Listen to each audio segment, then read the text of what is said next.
نحمدہ و نصلی علی رسولہ الکریم اعوذ باللہ من الشیطان الرجیم بسم اللہ الرحمن الرحیم۔ برادران اسلام، واجب الاحترام بزرگوں، دوستوں، میرے پیارے ناظرین، السلام علیکم ورحمۃ اللہ وبرکاتہ۔ محترم ناظرین اور میرے تمام عزیز، الحمدللہ الحمدللہ الحمدللہ، اللہ سبحانہ و تعالیٰ کا کرم ہے، اللہ کا لاکھ لاکھ شکر ہے، اللہ تعالیٰ کا بڑا احسان ہے۔ اللہ تعالیٰ کا جتنا بھی شکر ادا کیا جائے یقیناً کم ہے۔ اللہ سبحانہ و تعالیٰ نے جس طریقے سے ہمیں اپنی تمام نعمتوں سے مالا مال کیا، اور یہاں تک کہ اللہ سبحانہ و تعالیٰ نے ہدایت سے نوازا، اور یہاں تک کہ اللہ سبحانہ و تعالیٰ نے قرآن اور دین اسلام کا ہمارے اندر، آپ کے اندر جذبہ عطا فرمایا، اور ہمیں حق کی راہ پہ چلنے کے لیے، حق کے طریقے پہ جینے کے لیے، حق کا معاملات اور حق کے تمام امتحانات اور حق کے لیے اپنے آپ کو صرف کر دینے کے لیے، جو ہمارے سامنے اللہ سبحانہ و تعالیٰ نے اپنے محبوب ہمارے پیارے آقا حضرت محمد مصطفیٰ صلی اللہ علیہ وآلہ وصحبہ وسلم تسلیما کثیرا کثیرا کو ہمارے سامنے لایا، اور الحمدللہ اللہ نے ہمیں ان کا امتی بنایا، ہم ان کے امت میں ہیں۔ یہ سب سے بڑی نصیب کی بات ہے، یہ سب سے بڑی نصیب کی بات ہے۔ اگر ہم اس پر غور کریں تو باقی تمام امت کے جو لوگ ہیں ان سے ہم کہیں زیادہ نصیب والے ہیں۔ کہیں زیادہ نصیب والے ہونے کا معنی یہ ہوا کہ جس طریقے سے اگر آپ کسی بہت بڑے سردار کے ساتھ آپ ہوتے ہیں، یا بہت بڑے اعلیٰ مقام والے کسی شخص کے ساتھ آپ ہوتے ہیں، تو آپ اپنے اندر خود کو جو ہے کہ ایک بلندی، ایک افضلیت محسوس کرتے ہیں۔ اور اسی طریقے سے ہمارے آقا سرور کائنات محبوب کبریا حضرت محمد مصطفیٰ صلی اللہ علیہ وآلہ وصحبہ وسلم تسلیما کثیرا کثیرا پورے انبیاؤں، تمام انبیاؤں میں افضل ہیں۔ ان تمام انبیاؤں میں، تمام اللہ کے پیغمبروں میں امام ہیں، سب سے بڑے ہیں۔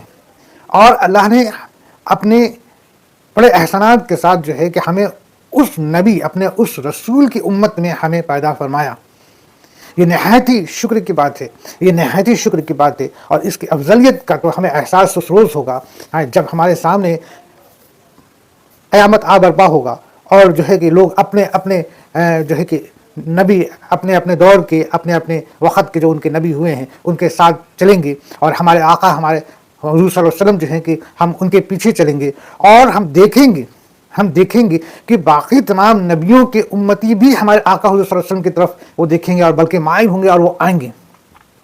بہرحال اس میں مزید ہم لوگ گفتگو نہیں کر سکتے، اللہ تعالیٰ معاف کرے، کہنے بولنے میں اگر غلطی ہوئی ہو تو۔ من جملہ بات یہ ہے کہ اللہ کا کرم ہے کہ اللہ نے ہمیں جو ہے کہ امت محمدی میں پیدا کیا، الحمدللہ۔ تو دوستو، میرے بھائیوں، ہم لوگ جو قرآن پاک کی سلسلہ وار ترجمہ پر غور و فکر کر رہے ہیں، ہمارا مین مقصد تو یہ ہے، ہم آتے ہیں اپنے مقصد کی طرف۔ دوستو، ہم لوگ سورہ الرعد پر ہیں۔ سورہ الرعد کی تقریباً ہم لوگوں نے 27 آیت تک پر غور و فکر کیا۔ اللہ کا کرم ہے، اللہ قبول فرمائے، اور ہم سب کے لیے اس میں جو ہے کہ بہتری اور برکتیں عطا فرمائے، آمین۔ تو اب ہم لوگ سورہ الرعد کے آگے کی آیت پر، یعنی کہ 28 اور اس کے آگے کی آیت پر ہم لوگ غور و فکر کریں گے۔ اللہ آسانی فرمائے، آمین۔ ربی یسر وتعسر وتمم بالخیر وبک نستعین یا فتح ربی زدنی علما۔ بسم اللہ الرحمن الرحیم۔ سورہ الرعد آیت نمبر 28 اور اس کے آگے کی انشاءاللہ تعالیٰ دیکھتے ہیں کہاں تک جاتے ہیں۔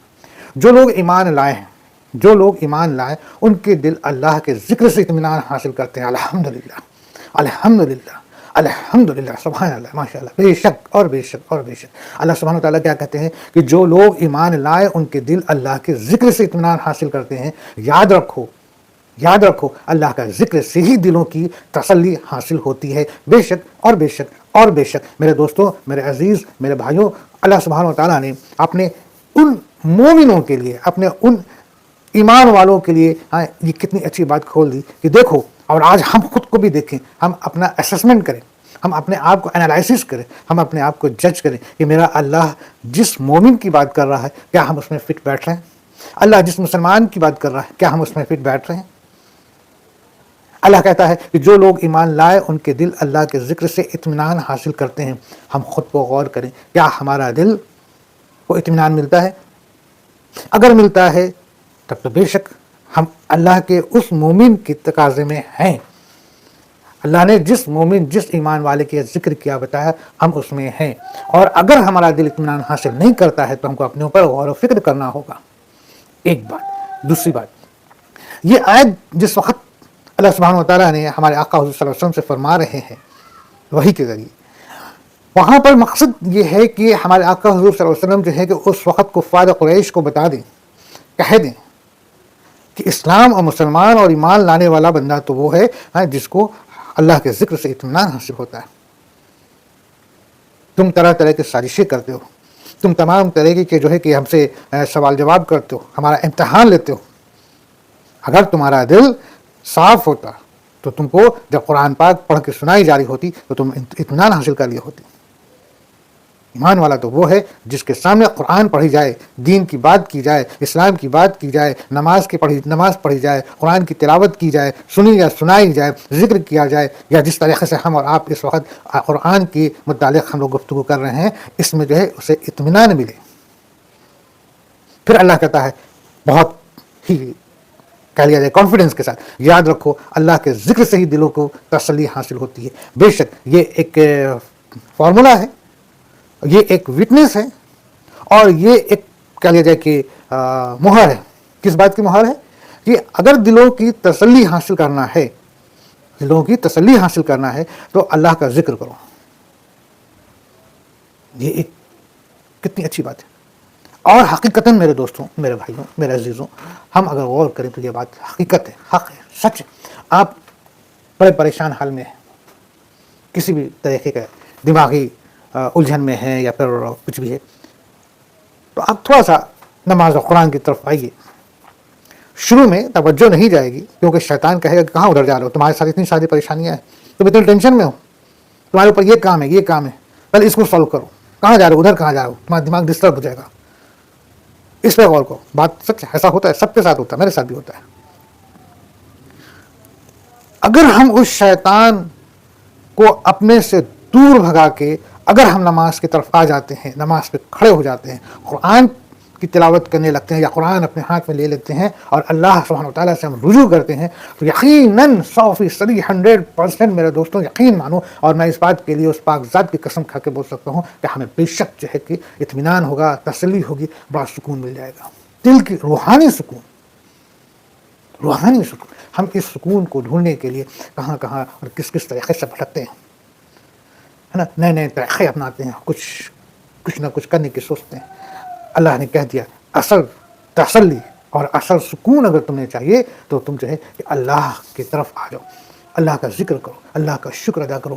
ہم 4 دوست آپس میں بیٹھ جائیں اور تھوڑا سا اللہ کے بارے میں بات کرنا شروع کر دیں، ہم کو کتنا کانفیڈنس، ایمان تازہ ہو جائے گا۔ نماز میں ہم بیٹھ جائیں اور جب نماز پڑھیں تو یہ سوچیں کہ اللہ کے سامنے ہے، اللہ میرے سامنے ہے، اور جب ہم ہاتھ دعا کے لیے اٹھائیں تو اپنی ساری پریشانی اللہ کے سامنے رکھے دیں، دل صاف ہو گیا۔ قرآن پڑھیں تو احساس میرا اللہ کا کلام ہے، میرا اللہ کا کلام ہم پڑھ رہے ہیں، دیکھو کیسی روحانی سکون ملتی ہے، دیکھو کیسا اطمینان مل جاتا ہے، ٹھیک ہے نا۔ تو یہ بات بالکل واضح ہے، اور بے شک یہ بات سچ ہے، اور اللہ نے جو کہا بالکل سچ کہا، اور یہ بات جو کہی جا رہی ہے یہ اس وقت کے، اس دور کے کفار قریش کے لیے کہی جا رہی ہے، لیکن یہ بات قیامت تک کے لیے جتنے بھی اسلام اور اسلام کو ماننے والے ہیں ان کے لیے پروف ہے، بالکل صحیح ہے، اور اللہ کا کہا ہر بات صحیح ہے۔ یہاں اللہ کہتا ہے کہ جو لوگ ایمان لائیں ان کے دل اللہ کے ذکر سے اطمینان حاصل کرتے ہیں۔ یاد رکھو اللہ کے ذکر سے ہی دلوں کو تسلی حاصل ہوتی ہے۔ بے شک اور بے شک، الحمدللہ، سبحان اللہ، ماشاء اللہ۔ آگے، جو لوگ ایمان لائیں، اللہ ہی کہہ رہے ہیں، جو لوگ ایمان لائیں اور جنہوں نے نیک کام بھی کیے، جو لوگ ایمان لائیں اور ہے نا، اور جنہوں نے نیک کام بھی کیے، ان کے لیے خوشحالی ہے، ان کے لیے خوشحالی اور بہترین ٹھکانہ ہے۔ الحمدللہ، الحمدللہ، الحمدللہ۔ جو لوگ ایمان لائیں، اب اللہ سبحانہ و تعالیٰ کیا کہہ رہے ہیں؟ پہلے کہیں کہ جس نے ایمان لایا اس کو، اس میں اللہ کا ذکر کرو، تم کو اطمینان ملے گا۔ اب اللہ تعالیٰ اس کا انعام دے رہے ہیں، کیا کہہ رہے ہیں؟ کہ جو لوگ ایمان لائیں اور جنہوں نے نیک کام بھی کیے، یعنی کہ ایمان لانا نمبر 1 اول، اب اس کے بعد ایمان بھی لائیں، اب نیک کام کیے۔ بعض وقت ہم اپنے معاشرے میں دیکھیں تو ہم دیکھتے ہیں کہ کچھ ایسے بھی شخص ہیں جو بہت اچھے ہوتے ہیں، واقعی میں بہت اچھے ہوتے ہیں، نیک کام میں وہ بالکل ترجیح دیتے ہیں، اور نیک کام میں وہ خود کو صرف کیے رہتے ہیں، اور بے شک الحمدللہ وہ بہت نیک کام کرتے ہیں، نو ڈاؤٹ، لیکن ان کا ایمان ایک اللہ پر نہیں ہے، لیکن وہ ایک اللہ کو مالک کائنات نہیں مانتے، نعوذ باللہ، لیکن وہ اللہ کے تمام جو دینی احکامات ہیں اس کی ادائیگی نہیں کرتے، لیکن جو نماز فرض فرائض کی ادائیگی نہیں کرتے، لیکن جو نیک کام تو کرتے ہیں، عمل تو کرتے ہیں، لیکن کفر بھی کرتے ہیں، کیا ان کا بہترین ٹھکانہ ہو سکتا ہے؟ اس متعلق اگر ہم آگے بات کریں اور ڈیٹیل میں بات کریں تو اللہ کہتا ہے کہ جن لوگوں نے ایسے نیک کام کیے مگر ایمان نہ لائیں، ایمان نہیں لائیں، ایمان والے نہیں ہوئے، ان کو ہم ان کے اس نیک کام کا بدلہ دنیا میں دے دیتے ہیں، اور اتنا دے دیتے ہیں کہ پھر وہ قیامت کے روز آ کر کے ہم سے سوال نہیں کر سکتا کہ جو ہے کہ ہم نے اتنے نیک کام کیے، اتنے نیک کام کیے، اتنے نیک کام کیے، اس کے بدلے ہم کو جنت دے دو، یا جنتی کا مقام حاصل کر لے۔ نیک کام کرنا تو بے شک لازمی ہے، اور تمام مسلمان مومنین مرد عورت نوجوان سب کے اوپر واضح ہے، سب کے اوپر حقوق کی جو ہے کہ کنڈیشن اپلائیڈ ہے، حقوق الہی اور حقوق العباد دونوں کرنے ہیں۔ نیک عمل تو ہر حال میں کرنا ہے آپ کو، اور جس طریقے سے ہمارے آقا حضور صلی اللہ علیہ وسلم نے زندگی گزاری اور جو ان کی حدیثیں رہیں اور جو انہوں نے فرمایا اور جس طریقے پہ صحابہ اکرام نے اپنی زندگی گزاری، اسی طریقے پہ ہم نے بھی اپنی زندگی گزارنا ہے۔ یہ تو ہے ہی، مگر ایمان کا بھی ہونا ضروری ہے، لا الہ الا اللہ محمد رسول اللہ۔ 5 وقت کی نماز بھی ضروری ہے، رمضان کے مہینے میں روزہ بھی ضروری ہے، زکوٰۃ بھی ضروری ہے، اور آپ صاحب حیثیت ہیں تو حج بھی ضروری ہے، اور اس کے ساتھ ساتھ تمام جو بھی حقوق ہے اس کی ادائیگی بھی ضروری ہے، چاہے وہ حقوق الہی ہے، چاہے وہ حقوق یعنی دنیاوی ہے، ساری چیزیں ضروری ہے۔ یہ ساری چیزیں جب مکمل ہوں گی تب جو ہے کہ ہمارا بہترین ٹھکانہ کنفرم ہے، گارنٹیڈ ہے، نو ڈاؤٹ، نو ڈاؤٹ، کوئی شبہ نہیں، کوئی شک نہیں، کوئی نہیں بدل سکتا، کوئی نہیں چھین سکتا۔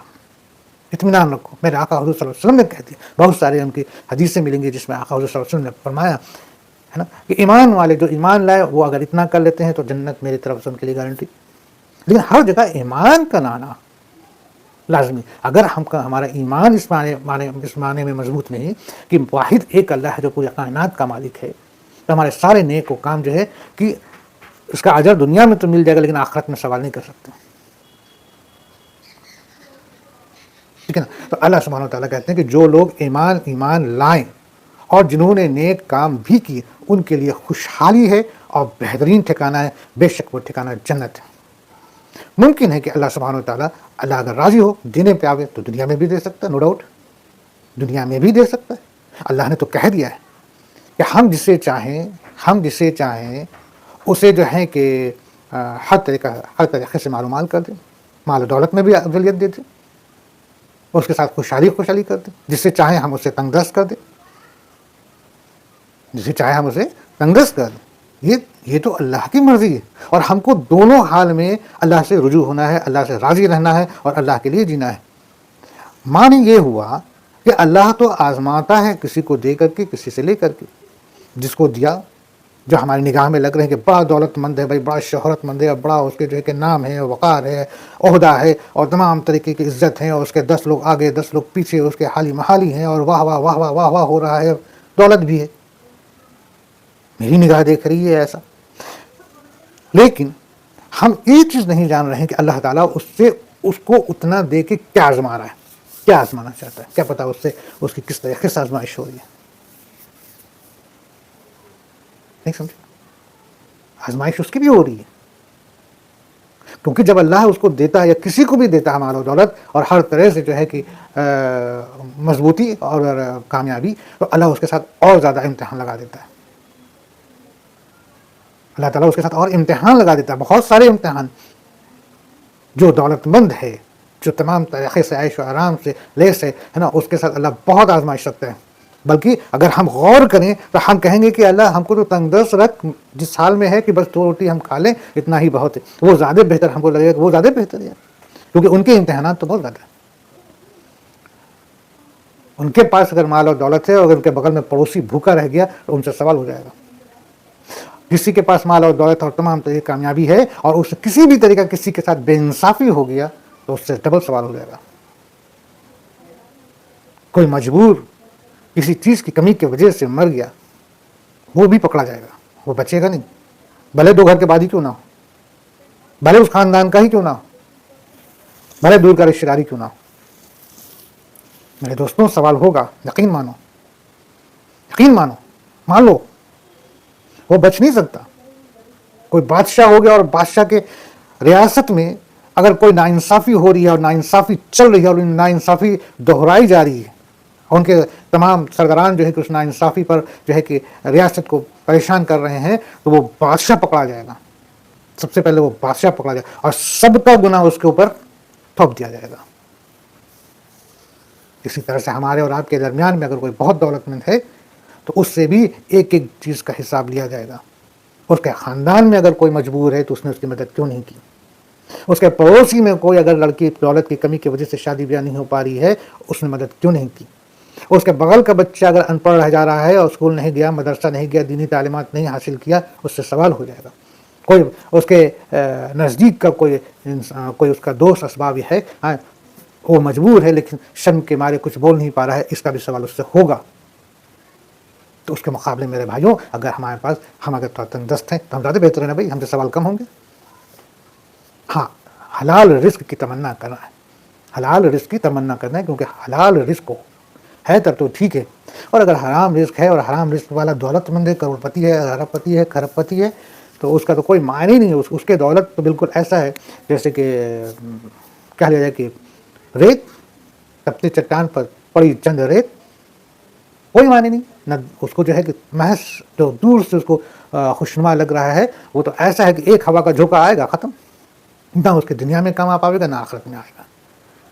تو یہ بہترین ٹھکانہ اللہ کا وعدہ کیا ہے کہ بہترین ٹھکانہ کن کے لیے, جو لوگ ایمان لائیں اور جنہوں نے نیک کام بھی کیے, ان کے لیے خوشحالی ہے اور بہترین ٹھکانہ ہے. بے شک اور بے شک اور بے شک. آگے اسی طرح ہم نے آپ کو اس امت میں بھیجا. اب دیکھیے اللہ سبحانہ وتعالیٰ ہمارے آقا صلی اللہ علیہ وسلم سے کہہ رہے ہیں, کیا کہہ رہے ہیں, اسی طرح ہم نے آپ کو اس امت میں بھیجا جس سے پہلے بہت سی امتیں گزر چکی ہیں, کہ آپ انہیں ہماری طرف جو وحی آپ پر اتری ہے پڑھ کر سنائیے. یا اللہ رحمان کے منکر ہیں, یہ اللہ رحمان کے منکر ہیں. آپ کہہ دیجئے کہ میرا پالنے والا تو وہی ہے, اس کے سوا در حقیقت کوئی بھی لائق عبادت نہیں.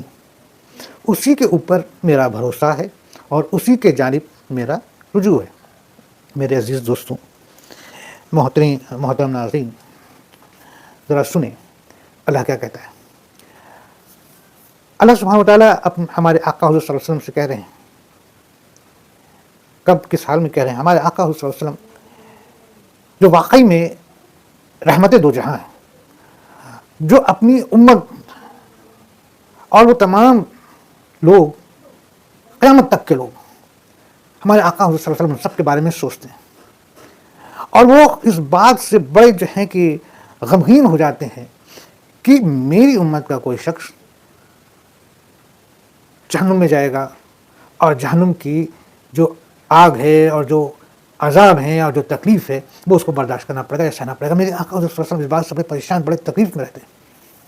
اور یہی وجہ ہے کہ میرے آقا حضور صلی اللہ علیہ وسلم نے ہمیشہ اپنی امت کے لیے چاہیں کہ تمام لوگ جو ہیں ایمان لیاویں, ایک اللہ سے رجوع کریں اور تمام اللہ کی جو احکامات ہیں اس کی ادائیگی کریں, تاکہ وہ جو زندگی ہے جو ہمیشہ ہمیشہ قائم رہنی ہے وہاں وہ اطمینان سے خوشحال رہیں. یہ تو چند لمحے کی زندگی ہے جو آج ہے کل نہیں ہے.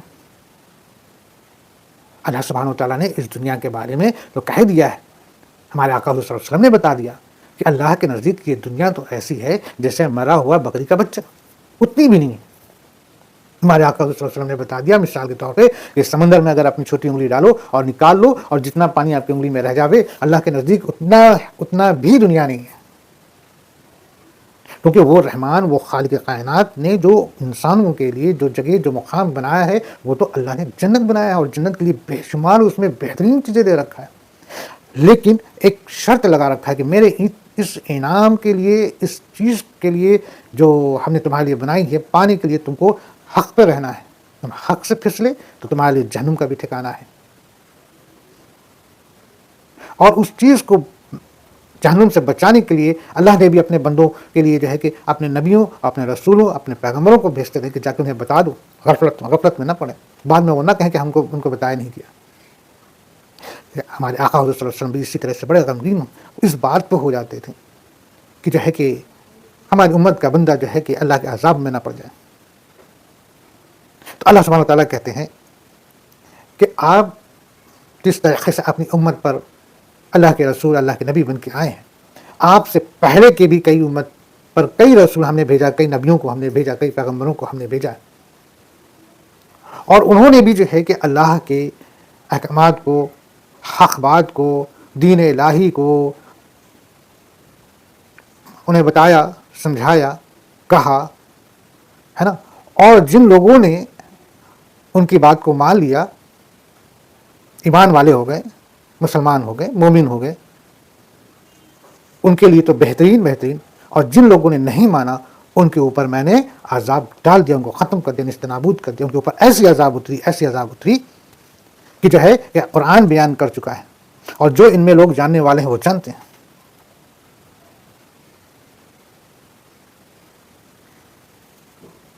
تو آپ ان کو بتا دیجیے کہ اللہ کے نزدیک کوئی بھی چیز ناممکن نہیں. اللہ کے نزدیک کوئی بھی چیز ناممکن نہیں ہے. آپ بتا دیجیے کہ تم سن لو، جان لو، تم سے پہلے بھی امتی آئے ہیں اور ان کے اوپر بھی رسول آئے ہیں، انہوں نے بھی یہی بات توحید کی دعوت دی، اور جنہوں نے مانا ان کا تو ٹھیک ہے، ان کا بھلا ہی بھلا ہے، اور جنہوں نے نہیں مانا ان کے اوپر اللہ نے عذاب اتارا، اور تم سب دیکھتے ہو اور جانتے ہو، ہے نا. آپ انہیں ہماری طرف سے جو وحی آپ پر اتری ہے پڑھ کر سنائیے.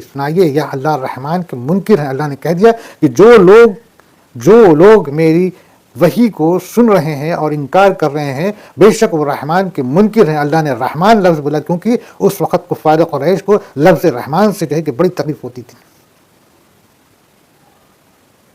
تو اللہ نے ان کو اسی لینگویج میں بتایا کہ آپ کہہ دیجئے کہ بے شک اللہ رحمان ہے، اور تم رحمان سے انکار اگر کرو گے تو تمہارا ٹھکانہ کیا ہے. تم پہلے کے امتیوں اور پہلے کے جو ہے کہ لوگوں کے بارے میں تم اگر دریافت کرو تو تمہیں پتہ چل جائے گا ان کا کیا ٹھکانہ ہوا.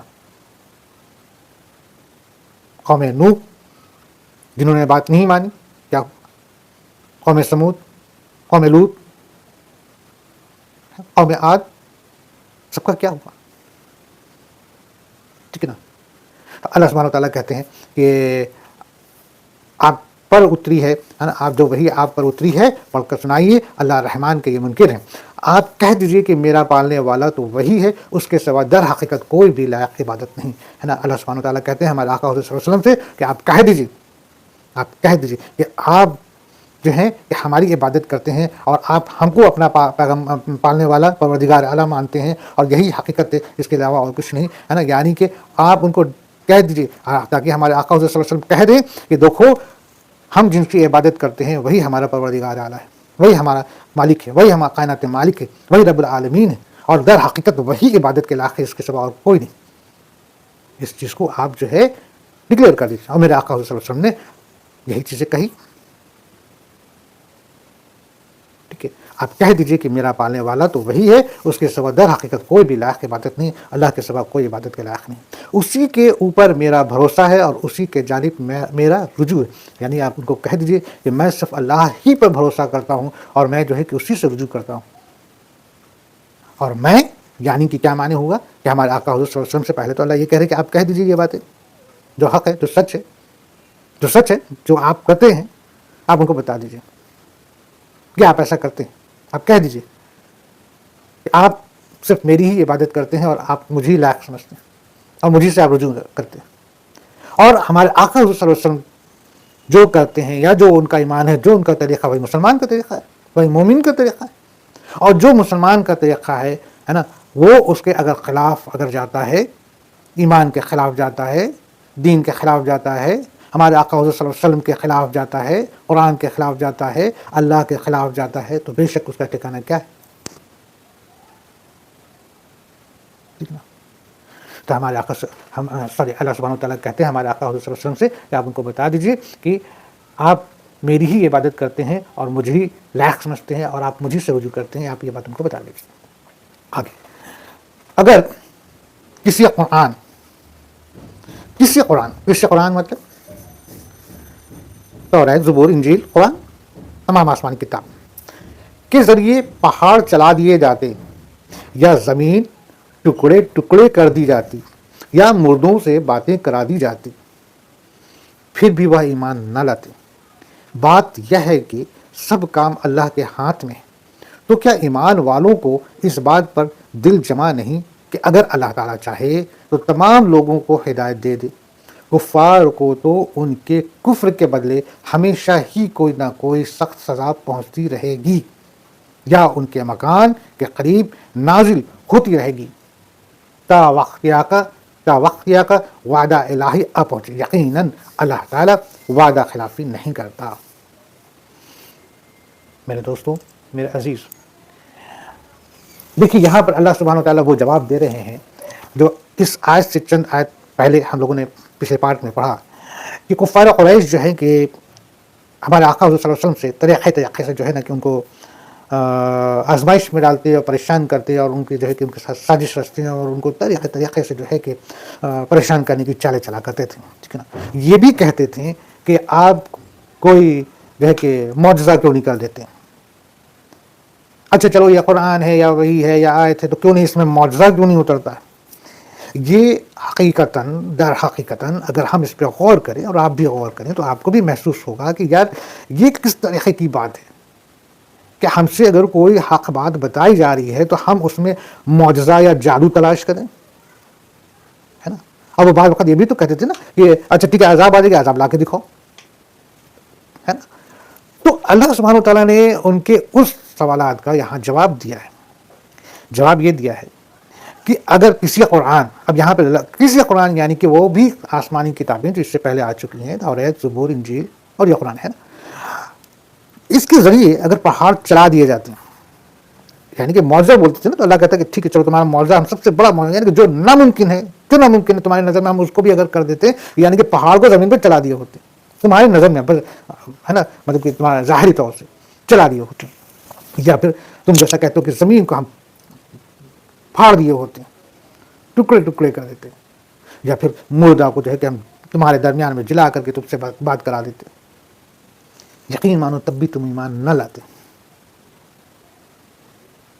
اب دیکھیے اگر ہم اور آپ یا کسی کو بھی دیگر کسی بھی شخص کو اس بارے میں اگر سوچنا ہے تو ذرا گہرائی سے سوچے پہلے کی واقعات اور قرآن کے واقعات پر جو قرآن میں ذکر ہے. حضرت موسیٰ علیہ السلام نے اللہ سبحانہ وتعالیٰ سے فرمایا کہ اللہ ہم سے آپ کی کلام تو ہوتی ہے، ہم آپ کو دیکھنا بھی چاہتے ہیں، ہے نا. تو اللہ سبحانہ وتعالیٰ نے کہا کہ نہیں ایسا نہیں ہو سکتا، تم نہیں دیکھ پاؤ گے. انہوں نے کہا نہیں ہم پھر بھی دیکھنا چاہیں گے. خیر جب انہوں نے بہت زیادہ کیا تو اللہ نے کہا کہ اچھا ٹھیک ہے چلو تم سامنے کی طرف نظر رکھو، دیکھو ہم آتے ہیں. اور ابھی ایک زور کی ایک ایسی روشنی، ایسی زبردست روشنی اٹھی کہ ابھی محض ذرا سا کہتے ہیں کہ ایک سوئی کی نوک جتنا بھی اٹھی تھی کہ حضرت موسیٰ علیہ السلام یہ آنکھیں اور ان کا ہوش نہ دیکھ سکا اور وہ بے ہوش ہو گئے اس کی چمک سے. غور کیجیے گا.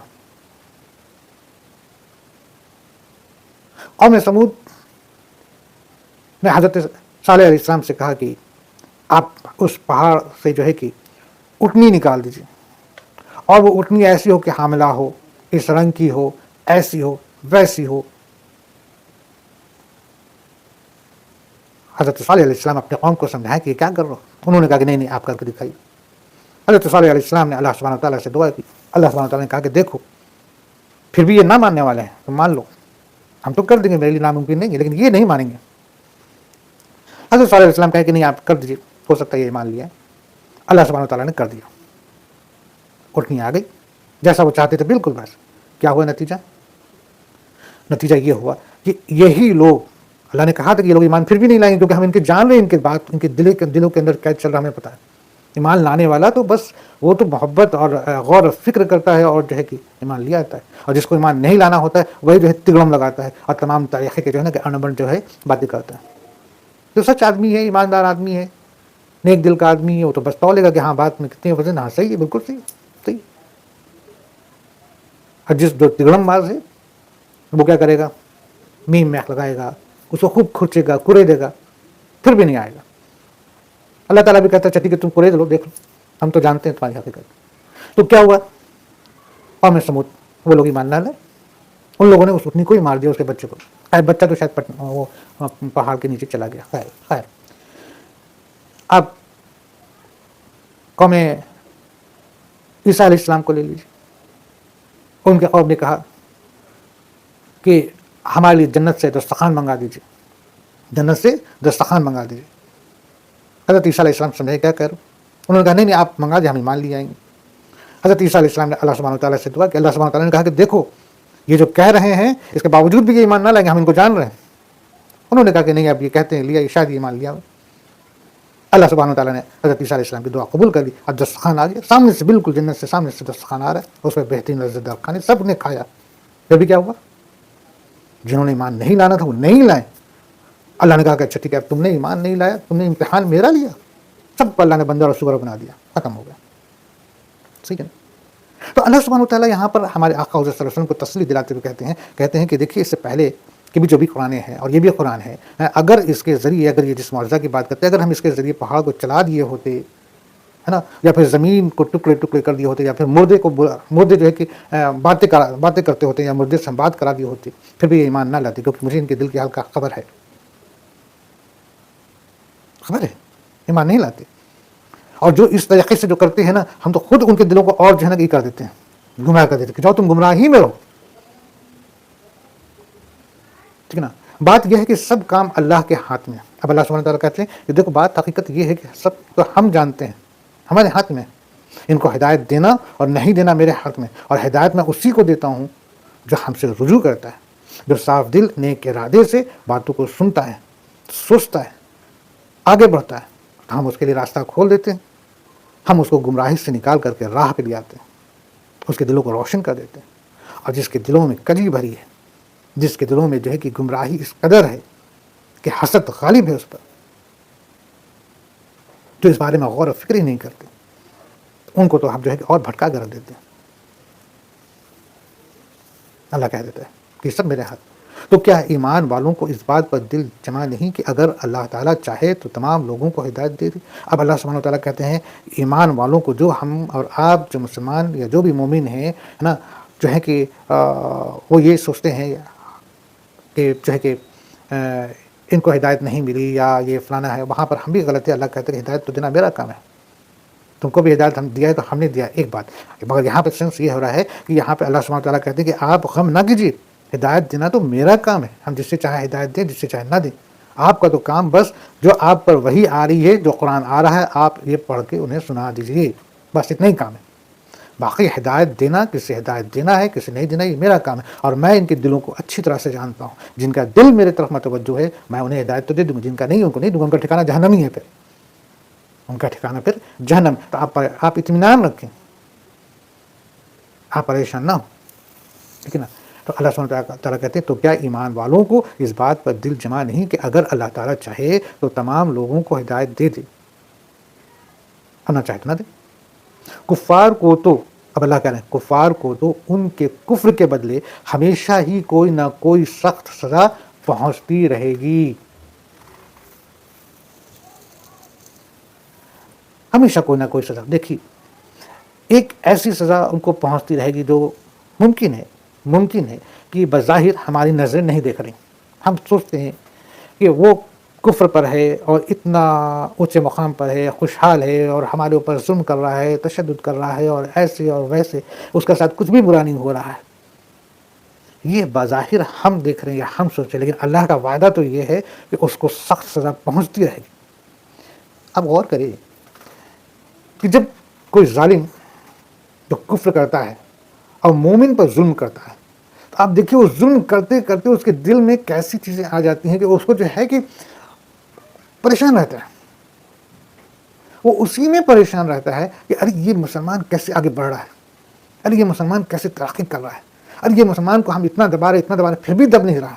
آج دنیا میں ہمارے معاشرے میں دیکھا جائے تو دشمنان اسلام نے اسلام کو کتنا تنگ کرنے کی اور سازشیں کرنے کی اور کچلنے کی جو ہے کہ کوشش میں لگے ہوئے ہیں.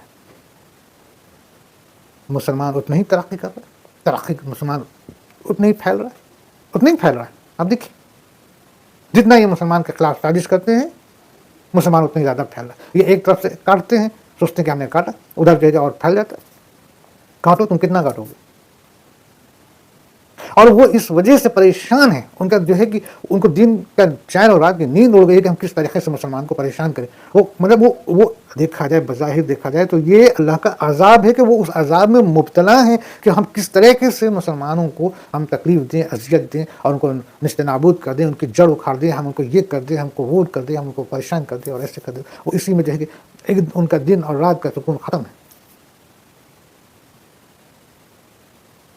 اور اگر ہم ہسٹری نکال کے دیکھیں تو دیکھا جائے گا کہ مسلمان جہاں جہاں پر گئے ہیں وہاں وہاں فتح حاصل کی, جہاں جہاں مسلمان نے فتح حاصل کی, پوری ہسٹری کو پڑھی ہوئی.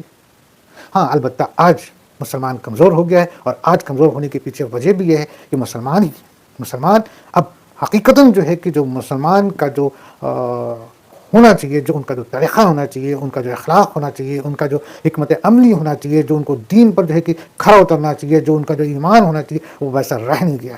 آج وہی یہی وجہ ہے کہ آج پریشانی. تو اللہ نے وعدہ کر رکھا ہے کہ ہم تمہارے اوپر ظالم بادشاہ مسلط کر دیں گے. اللہ کا وعدہ ہے.